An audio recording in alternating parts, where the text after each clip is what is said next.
にちは。今回は先週第11話への視聴者の反応をご紹介します。このチャンネルでは最新アニメの視聴者の反応や感想をご紹介しています。みんなの解釈や考察を知るとアニメ視聴の楽しみが増えると思いますので、ぜひ最後までお楽しみください。うわぁ、死んだか。尾形全滅。どこかで再生するのかな。いい絶望顔だ。夏子の本体がタイトル回収しまくっててやばい。作画が無駄に良い。ルークに救いがなさすぎる。一生残る恐怖と衝撃で一生残る愛と勇気をね。睡眠の重要性、睡眠の重要性。ここでブチ切れてバーサーカーになるタイプじゃないのか。この後なるんじゃいのか。急に拳を鍛え出す勇者。作画の凄さがルークの悲しみの深さを感じさせるぜ。出遅れた。何があった？夏子の形見のタップも消滅。ルークが病んで夏子の筆記用具が消えてルークが狂った。うつ展開好きだけどクソ映画言われるのはわかる。上手なうつ展開は気持ちいいよね。うつを見せたいだけなんでしょって透けて見えるのは嫌いだわ。絶望 100% の A パート。アニオタなら後のこと考えずに12000円出せや。小学生の1万は大金やな。普通にしてたら美少女だった10代の少女時代の夏子。アクスタとかある時代なのか。夏子は20ちょいやろ。数年前やで。 JC 夏子かわいい。なんでメガネやめたんだ。視界が狭くなるからとかはありそう。アニメ会社の入社試験ってこんなことやるのか。今までずっと自分自身の声だったのか。自分自身だったんすね。天の声お前が声の主か。賭けの声夏子の声だったか。賭け書くんだ。のり夏子の声だったのか。そのセリフ本人が言ってたのか。子供の頃の自分だったの。幼女夏子の声だったのか。自分の声だったのね。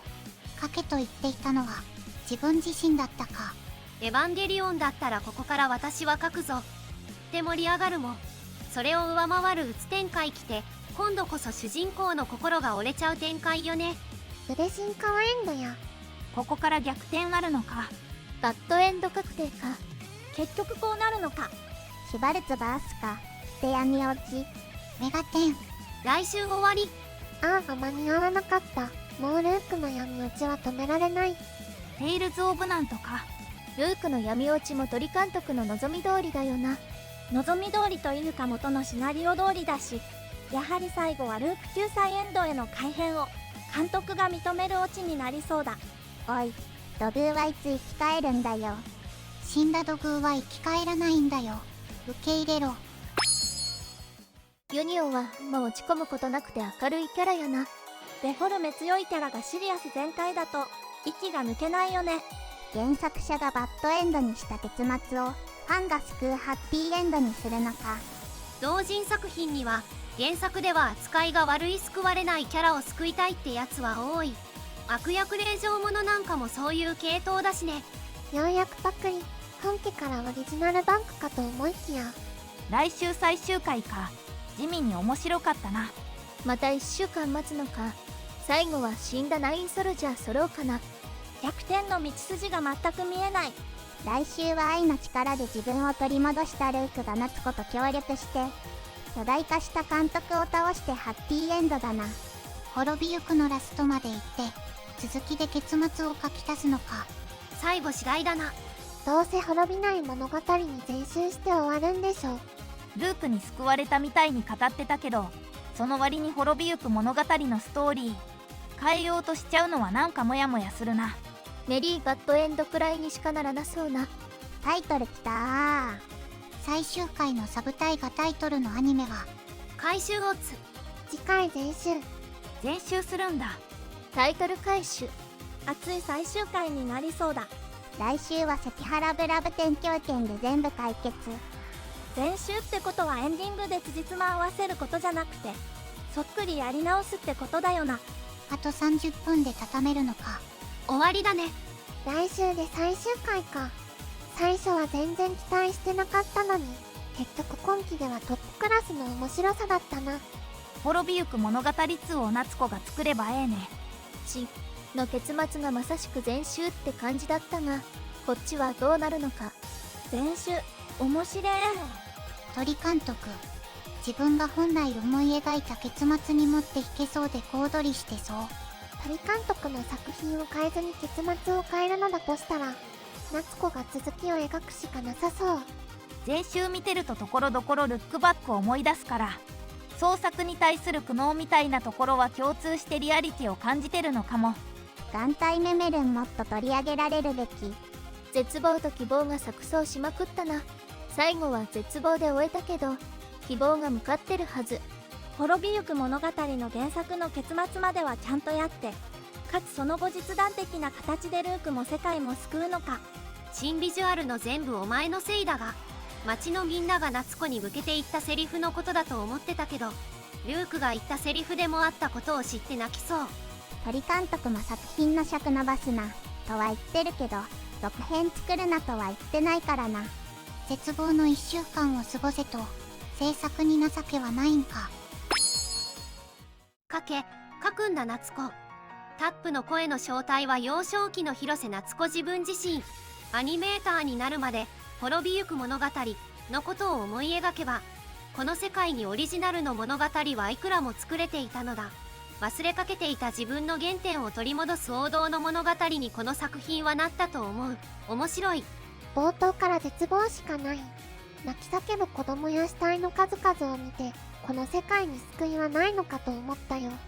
そしてルークの絶望も激しいし、BGM もさらに煽ってくる。夏子側の物語も終わりに向けて進んでいく。今話は特に音楽の演出がすごい。習字の文字が虚無と書かれているのも惹かれます。夏子が一番最初に修正したのがユニオの死であり、夏子が滅びゆく物語に介入したからこそユニオは生きている。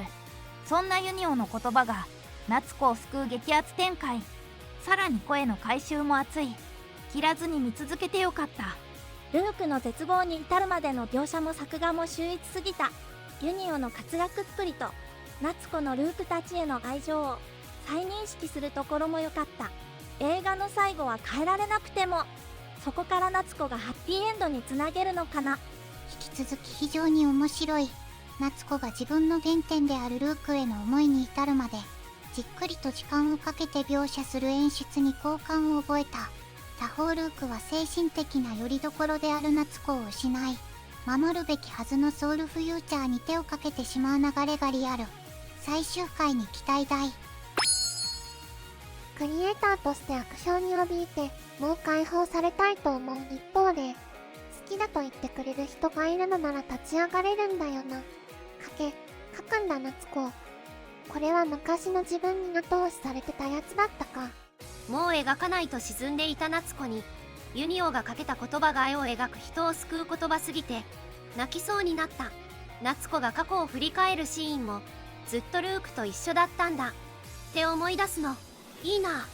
好きなものに夢中な時のキラキラした気持ちに感情移入して胸が熱かった。